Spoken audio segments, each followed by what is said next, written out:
আওয়ামী লীগ সরকারের বিরুদ্ধে গণ অভ্যুত্থানের নেতৃত্ব দেওয়া শিক্ষার্থীদের প্ল্যাটফর্ম বৈষম্য বিরোধী আন্দোলনের শিক্ষার্থীদের মধ্যে নতুন করে বিভেদ দেখা যাচ্ছে ঢাকা বিশ্ববিদ্যালয়ের কেন্দ্রীয় ছাত্র সংসদ বা ডাকসু নির্বাচন ঘিরে।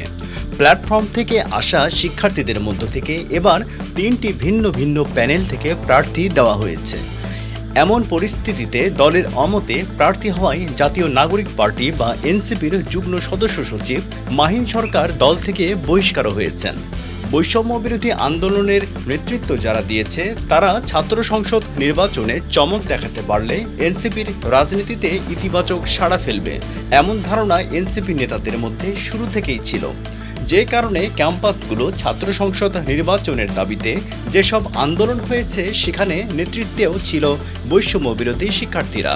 কিন্তু ডাকসুর নির্বাচনী প্রক্রিয়া শুরুর পর দেখা গেছে বৈষম্য বিরোধী শিক্ষার্থী ও এনসিপির কেউ কেউ আলাদা 3টি প্যানেলে নির্বাচনে অংশ নিচ্ছে।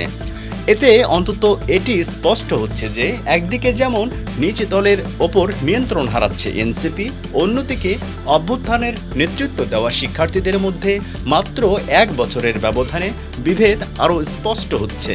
তবে কোন্দল বা বিরোধ হিসেবে না দেখে একে গণতন্ত্রের সৌন্দর্য হিসেবেই দেখছে এনসিপি।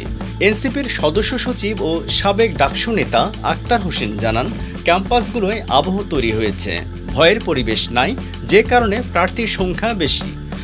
রাজনৈতিক বিশ্লেষকরা বলছেন যে কোনো দলের মধ্যে ঐক্য ধরে রাখতে হলে অনেকগুলো শর্তের প্রয়োজন হয়, যেটি এনসিপি ও বৈষম্য বিরোধী ছাত্র আন্দোলনের নেতৃত্বের মধ্যে না থাকায় ছাত্র সংসদ নির্বাচন ঘিরে বিরোধ ও বিভেদ বাড়ছে অভ্যুত্থানের নেতৃত্ব দেওয়া শিক্ষার্থীদের মধ্যে।